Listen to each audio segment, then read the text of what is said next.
السلام علیکم ورحمۃ اللہ وبرکاتہ۔ ساتھ استقبال ہے آپ کا ہمارے یوٹیوب چینل دلی مرکز لائیو بیان پر۔ ہم امید کرتے ہیں کہ آپ سب حضرات خیریت سے ہوں گے۔ ساتھ ہی جو بیان چل رہا ہے یہ عالم امیر حضرت جی مولانا صاحب صاحب کا بیان ہے، تو آئیے ہم اور آپ مل کر سنتے ہیں اس بیان کو۔ حضرت جی کیا فرماتے ہیں اپنے اس بیان کے اندر۔ بسا اوقات بیانات میں ایسی چیزیں آ جاتی ہیں جو کہیں بھی کسی بھی معمولی بات میں بھی انبیاء علیہ السلام کی عصمت اور ان کی عظمت اور ان کے مقام کے خلاف ہو جاتی ہے۔ جیسے میں عرض کرتا ہوں کہ ہم سے مختلف مواقع پر بیانات میں موسیٰ علیہ السلام کا واقعہ، خاص طور پر ان کا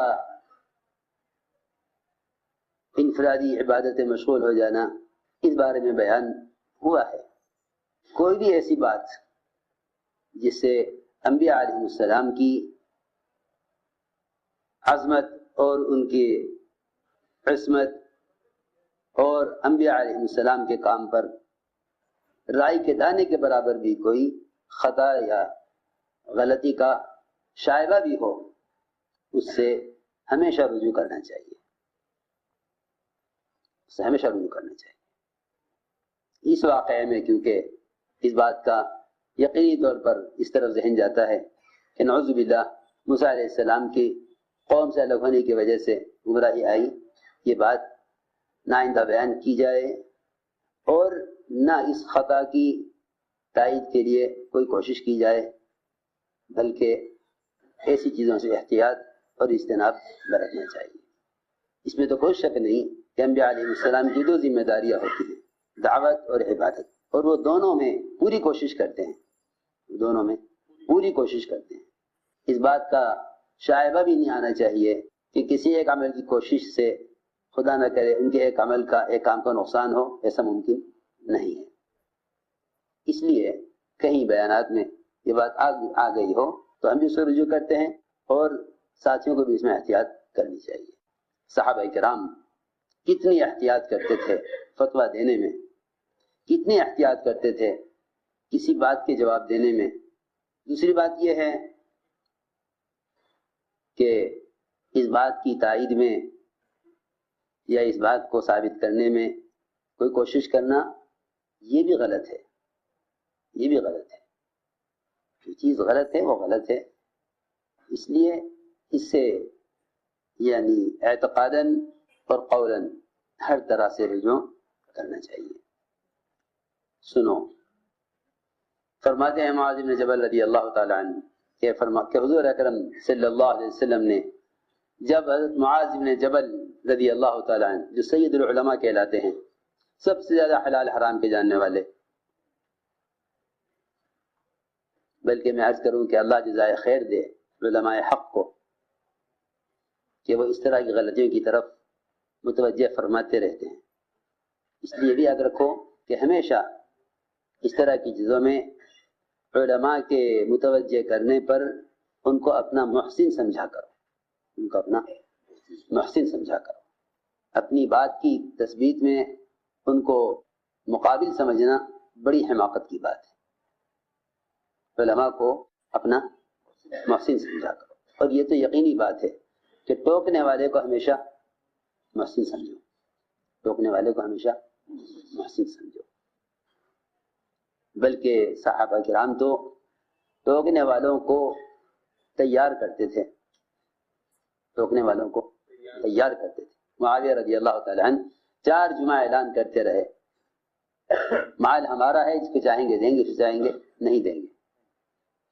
4 جمعہ ہو گئے، کسی کی ہمت نہ ہوئی کہ کوئی ان کی غلط بات کی تردید کرتا۔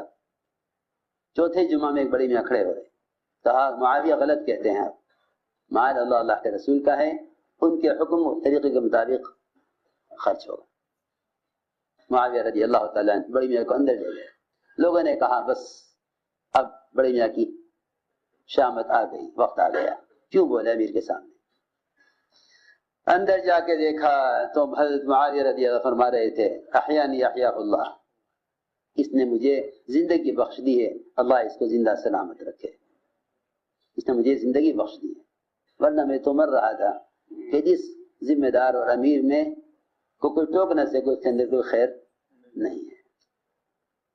اس طرح اپنے آپ پر اپنے کو ٹوکنے والوں کو تیار کرتے تھے. جی ہاں، 4 جمعہ اعلان کر کے تیار کیا کہ کوئی اعتراض کرے، کوئی ٹوکے، تاکہ معلوم ہو کہ ہاں ہمیں ٹوکنے والے ہیں. یہ بات ہے. اس لیے علماء کا، ٹوکنے والے علماء کا کو اپنے اوپر احسان سمجھا کر اللہ جزائے خیر دے علماء حق کو، کہ ایسی چیزوں کی طرح متوجہ فرماتے رہتے ہیں جس کے بیان کرنے میں انبیاء علیہ السلام کی ذات، ان کی شخصیت، ان کی عصمت اور ان کے مقام کے خلاف کوئی ذرہ برابر کوئی شائبہ بھی ہو، ایسی چیز کی طرف علماء متوجہ فرما دیتے ہیں. ایسی چیزوں سے ہمیشہ اجتناب کرنا چاہیے. تو فرماتے ہیں کہ حضور اکرم صلی اللہ علیہ وسلم نے جب بھیجا معاذ بن جبل رضی اللہ عنہ یمن کی طرف، فرمایا کہ اے معاذ، جب کوئی معاملہ پیش آئے گا تو تم کیسے فیصلہ کرو گے؟ فرمایا کہ میں فیصلہ کروں گا اللہ کی کتاب قرآن کے اعتبار سے، قرآن کے مطابق فیصلہ کروں گا. فرمایا اگر تم اللہ کی کتاب میں وہ مسئلہ نہیں پاؤ گے، وہ جھگڑا نہیں پاؤ گے، اس کا حل، تو کیا کرو گے؟ کہ پھر اللہ کے رسول صلی اللہ علیہ وسلم کی سنت اور آپ کی حدیث. فرمایا کہ اگر تم سنت رسول میں اس کو نہیں پاؤ گے پھر کیا کرو گے؟ تو فرمایا کہ میں غور و فکر کروں گا اور اس غور و فکر میں کوئی کمی نہیں چھوڑوں گا،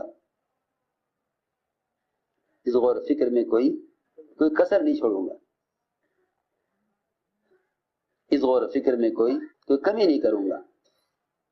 حضور اکرم صلی اللہ علیہ وسلم نے ان کے سینے پر ہاتھ مارا اور فرمایا تمام تعریفیں اس اللہ کے لیے ہیں کہ جس نے اللہ کے رسول صلی اللہ علیہ وسلم کے قاصد کو، اللہ کے رسول صلی اللہ علیہ وسلم کے قاصد کو وہ علم دے دیا، اور وہ سمجھ دی کہ جس سے اللہ کے رسول راضی ہیں. محمد بن سیرین کہتے ہیں کہ آپ صلی اللہ علیہ وسلم کے بعد ابو بکر سے زیادہ ڈرنے والا ان چیزوں کے بارے میں کوئی نہیں تھا جن کو ابو بکر جانتے نہیں تھے. اللہ اکبر. اب آپ کے بعد ابو بکر سے زیادہ اس چیز سے کوئی ڈرنے والا نہیں تھا جس کو وہ جانتے نہ ہوں، اور ابو بکر کے بعد عمر سے زیادہ ان امور کے بارے میں ڈرنے والا کوئی نہیں تھا جن امور کو وہ جانتے نہ ہوں. ابو بکر رضی اللہ تعالیٰ عنہ کو ایک امر پیش آیا، انہوں نے اس کا حل اللہ کی کتاب میں نہیں پایا اور نہ سنت میں پایا اور نہ صحابہ کے اثر میں پایا. فرمایا کہ میں اپنی رائے سے اجتہاد کروں گا، اگر وہ صحیح ہوئی تو اللہ کی طرف سے ہے، اور اگر وہ خطا ہے تو خطا میری طرف سے ہے.